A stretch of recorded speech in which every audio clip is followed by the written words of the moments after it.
Hi, everyone. Hello again. Ray Franz, page 284 of In Search of Christian Freedom. Still dealing with the brochure that the Watchtower put out to help witnesses specifically in custody cases, how to deal with questions that they might be asked by lawyers in custody cases, and suggested responses they might give to direct questions. Ray says, under the section Direct Examination and Responses for Local Elder, the booklet presents these questions and suggested responses on pages 29 to 31. What view does church, that is, the witness religion, take toward people of other religions? The suggested response is, Jesus taught love neighbor as self, includes all. We respect others' right to worship as they choose.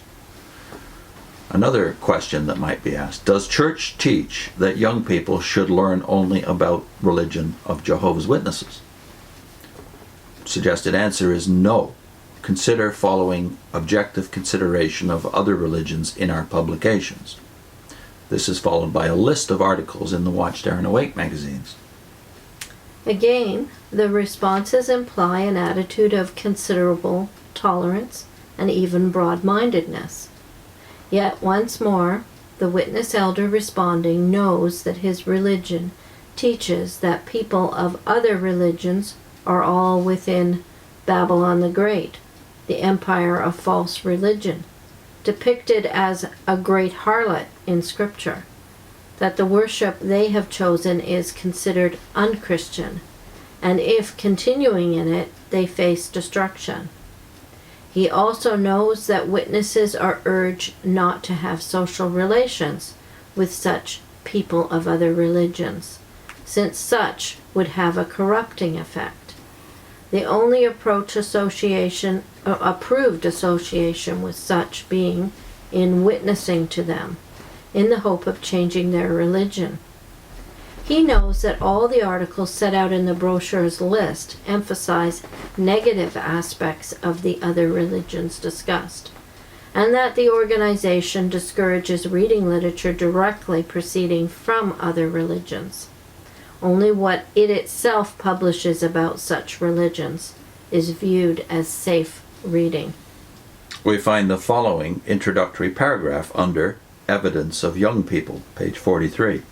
Quote, this can be used to show that they are normal. Try to have kids from local congregations who have been raised as Jehovah's Witnesses and in the eyes of the presiding overseer are spiritual but also enjoy the normal, healthy things that young people do. They don't have to be competitive to enjoy sports. Be careful that they don't get the impression that they are in a demonstration at the circuit assembly when they would show that the first things in life are service and going to the Kingdom Hall. Show hobbies, crafts, social activities, sports, and especially plans for the future. Be careful they don't all say that they are going to be pioneers. Plans can be trade, getting married, and having children, journalism, all kinds of other things. Maybe you can show an interest in art and the theater. They must be clean, moral, honest, but with the interest that you would expect from other young people. End of quote. Yeah, my goodness. Once more, the young people counseled to respond in this way must know that they are being asked to present an outlook that is very different from the one urged upon them in Watchtower publications. If they are speaking the truth without twisting it a bit, they would not have to be told to speak differently from the way they would in a circuit assembly, or anywhere else for that matter. In all the above examples cited regarding business and financial practices, entry into foreign countries, or court testimony, there is no interest on my part to hold up any one method or practice discussed for condemnation. The issue is that of double standards. In our human imperfection, every one of us at some time fails by applying one standard for ourselves and another for others. It is to be hoped that we beg God's forgiveness and try not to repeat the wrong. We are all guilty at times of being inconsistent in our reasoning. Again, it is to be hoped that we try to learn from our mistakes, correct our thinking, exercise more care, not to be dogmatic about our reasonings. I believe, however, that to promulgate worldwide organizational standards that are clearly unequal, maintain them for decades towards millions of people, while condemning any who do not observe them as unchristian wrongdoers, surely must carry a more serious accountability before God. I cannot believe that he who notes even the sparrow's fall does not take into consideration whatever unnecessary anxiety, despair, suffering, or loss such policies may cause.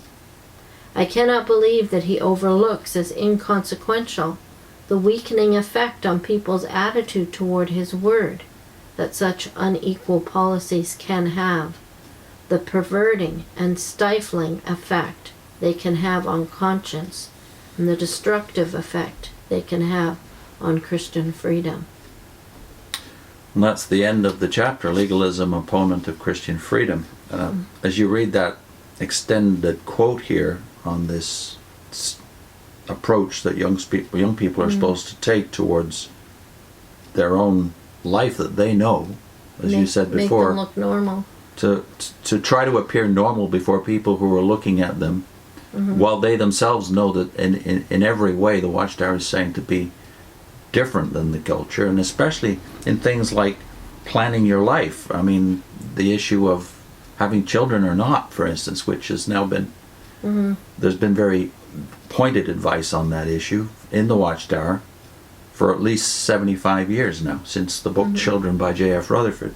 Actually, Ray has a footnote about that on the last page of the chapter. He says about having children, and then he cites the 1988 Watchtower, pages 18 to 27. March 1st, 1988, phrases like, there's a limited time, and there's a limited time remaining specifically to finish the organization's, quote, vital work. Yeah. They haven't changed their advice to young people about what they should prioritize in their plans.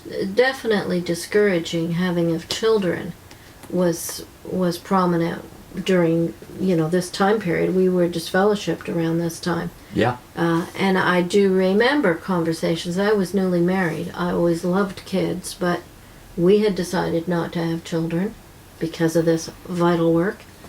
And having conversations with other pioneer women who were either married or newly married and had this urge to have children, but felt they shouldn't, felt guilty if they decided to have them, would lie about it and say it was an accident, because that would come across easier than saying we wanted children. So we were just going to have them.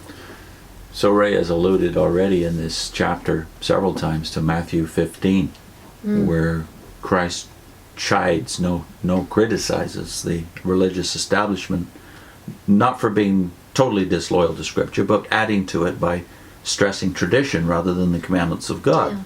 Yeah. Or policy, you could say. But in the case of the example, the Watchtower frequently cites that as an example of what Christendom does. And the commandment of God, of course, in Matthew 15 is honor your father and your mother. And the Watchtower, of course, overrides that one with, again, theocratic priorities that you must observe and to be viewed as faithful to God. I can't help but think in this particular case, though, that the very first commandment that God ever gave the human race, be fruitful and multiply, fill the earth.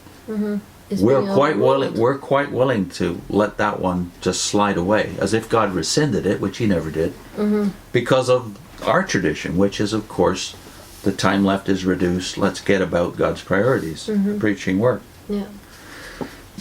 Legalism doesn't end there, though, and Ray devotes an entire chapter, the next one, chapter 9 of his book, In Search of Christian Freedom, to the blood issue.